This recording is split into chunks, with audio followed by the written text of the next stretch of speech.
Mrs. Crane here with a video tutorial on how to use the Read and Write Chrome extension on the sources for the White Rose Student Essay Contest. You may have noticed at this point that many of the sources in PDF form do not detect text. In fact, many of the text on the sources are interpreted by the computer as images, and therefore you are unable to use the Read and Write features on the documents. This video will show you a way around this so that you may use Read and Write tools no matter what source you are viewing. To get started, double check that you have the Read and Write Chrome extension downloaded onto your Chromebook. You should also have two additional extensions with Read and Write. You should have Text Help PDF Reader and the Screenshot Reader. If for some reason you do not have one of these Chrome extensions, simply log into the Chrome Web Store. This can be accessed from your Chrome menu or by Googling Chrome Web Store. To search the store, type in the extension you would like to add. The first one could be Text Help PDF Reader. You should have a blue button that says Add to Chrome. Notice that mine does not say that because I have already downloaded this extension.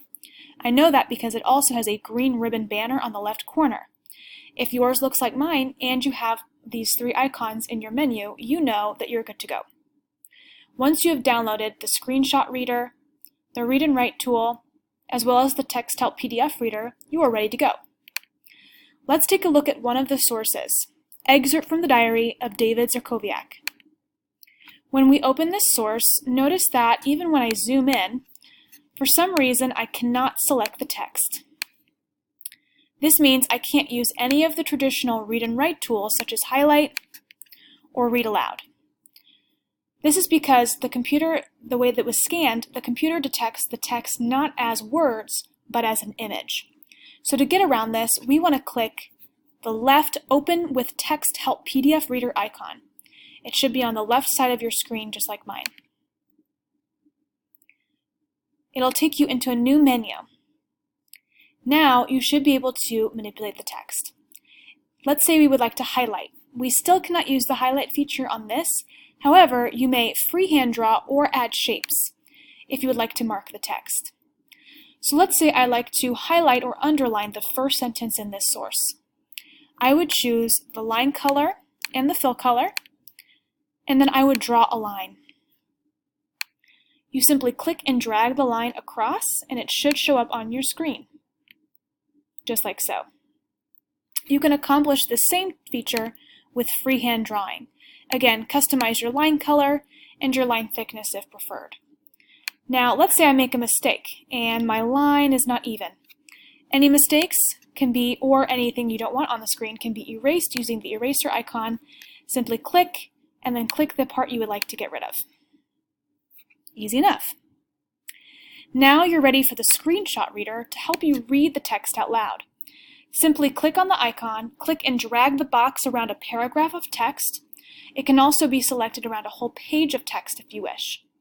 Notice this bar that has this movement on the bottom here. That means it's working to detect the words on the screen. Give it a minute. You may even need to scroll your square up and down on your mouse to help it navigate the text. Dog Zerkowiak was a 15-year-old Polish Jew when the Germans invaded his homeland in 1939.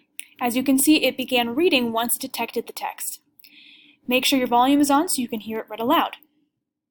Those are just some of the features to help, some of the ways to help you use the features of Read and Write even if the PDF reader is not working. Now, something to take note of is that some of the sources from the essay contest, for example, these maps and diagrams, have a combination of images as well as detected text. So you can see it because I can highlight this, that means the computer detects that as text. You can still open the Text Help PDF Reader, and you can create drawings, make shapes, whatever you like on the maps. Okay? And again, if you make a mistake, you can erase it. But on the parts in which the computer detects the text, you can continue to use the normal highlighting features as you prefer. Okay? All right, good luck. Thanks for watching.